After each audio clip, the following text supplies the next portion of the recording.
চলেন আপনাদেরকে সাথে নিয়ে আজকে ঘুরে আসি বাংলাদেশ সামরিক জাদুঘরে, যেটা আগারগাঁয়ে অবস্থিত। আর এখানে যাওয়ার জন্য আপনাদেরকে নামতে হবে বিজয় সরণি স্টেশনে। মেট্রো স্টেশন থেকে কিছু দূর হেঁটে গেলেই এই সামরিক জাদুঘরটি অবস্থিত। তো এখানে ঢোকার জন্য প্রবেশ মূল্য হচ্ছে বড়দের জন্য 100 টাকা করে, আর 5 বছরের নিচে বাচ্চাদের কোনো প্রবেশ মূল্য নেই। তো তারপরে আমরা ঢুকে গিয়েছি। প্রথমেই আমরা গ্রাউন্ড ফ্লোরে চলে গিয়েছিলাম। তো ভেবেছিলাম একদম নিচ থেকে উপর পর্যন্ত সুন্দর মতন দেখব, যাতে কোনো কিছু মিস না হয়ে যায়। এই এরিয়াটা ভীষণ সুন্দর ছিল, আর এখানে সবাই অনেক বেশি ফটো সেশন করছিল।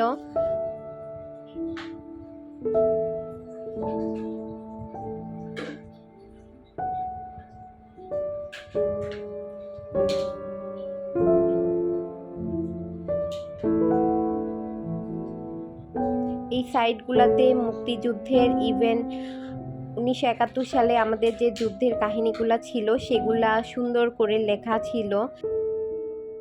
সামরিক জাদুঘরটা ভীষণ বড়, অনেক বেশি সময় নিয়ে আসবেন, আর কম সময় নিয়ে আসলে অনেক জায়গায় ঘোরা হবে না। সো একটু বেশি সময় নিয়ে আসাই বেটার। আমি চেষ্টা করেছি সবগুলো জায়গা থেকে ছোট ছোট ক্লিপগুলো অ্যাড করার, যেহেতু অনেক বড় প্লেস, পুরোপুরি রেকর্ড করা পসিবল না।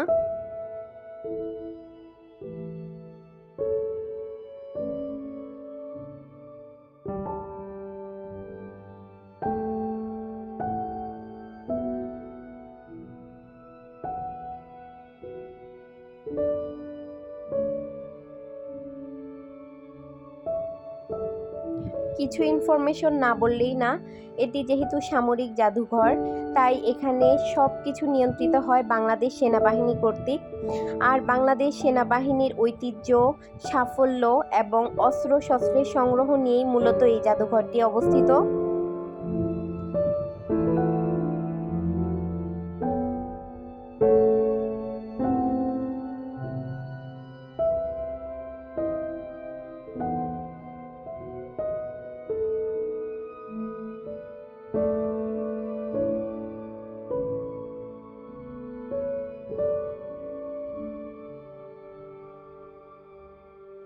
এই সামরিক জাদুঘরটি মূলত নব থিয়েটারের পশ্চিম পাশে 10 একর জমিতে নির্মিত হয়েছে, যেখানে স্বাধীনতার আগে পরে সামরিক বাহিনীর বিভিন্ন সরঞ্জামাদি উপস্থাপন করা হয়েছে।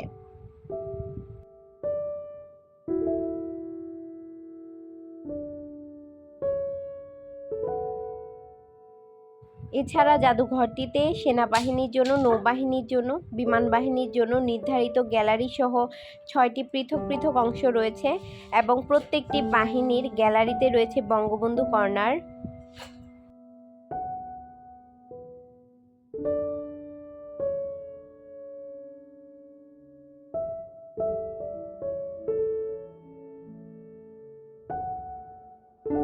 যারা ইতিহাস জানতে পছন্দ করেন তাদের জন্য প্লেসটা অনেক বেশি ইনফরমেটিভ হবে, কারণ এখানে সব ইয়ারের ইনফরমেশনগুলো খুব সুন্দর মতন অ্যাড করা আছে।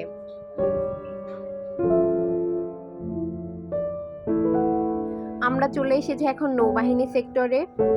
তো এইখানে সবগুলো জিনিস আমার ভীষণ পছন্দের ছিল, আমার খুব ভালো লাগছিল দেখতে শিপগুলা। তখনকার সময়ে যে ধরনের শিপগুলা ব্যবহার করা হতো সেই সব ধরনের শিপগুলা এখানে মোটামুটি শো করা ছিল।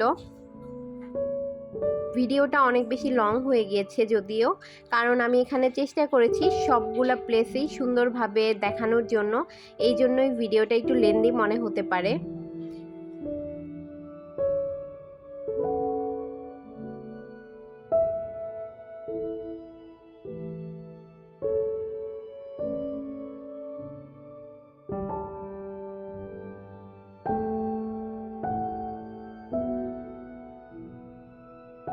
And most interesting part is, এই প্লেসটাতে বাচ্চারা অনেক বেশি এনজয় করছিল। তারা এখানে প্রজেক্টরের মাধ্যমে যে ফিশগুলা দেখতে পাচ্ছিল, আর বিভিন্ন ধরনের যে বড় বড় ফিশগুলা দেখতে পাচ্ছিল, এগুলা দেখে তারা অনেক বেশি এনজয় করছিল। এখানে একটা শিপও ছিল। তো শিপটা এরকম ভাইব দিচ্ছিল যে শিপটা সাগরের মধ্যে চলছে। তো আমরা শিপের মধ্যে উঠে গিয়েছিলাম। সেখানে একটা ডুবুরিও ছিল। শিপের ভিতরে কোনো ভিডিও করতে দেয়নি, দ্যাটস ওয়াই আমি কোনো ক্লিপ অ্যাড করতে পারিনি। তো এই তো আমরা শিপে ঢুকেছিলাম, তারপরে আর কোনো ভিডিও ক্লিপ অ্যাড করা হয়নি। সেই সময় যে শিপগুলা ছিল সেগুলা কেমন ছিল তো সেটাই আর কি এইখানে শো করা হয়েছে। এরপরে আমরা গিয়েছিলাম নিচে, ওদের নিজস্ব রেস্তোরাঁ ছিল। তো তারপরে এই ওভারঅল প্লেসটা আপনাদের কেমন লেগেছে অবশ্যই কমেন্ট করে জানাতে ভুলবেন না। এটা কিন্তু ফ্যামিলি নিয়ে ভিজিট করার মতন অনেক সুন্দর একটা প্লেস।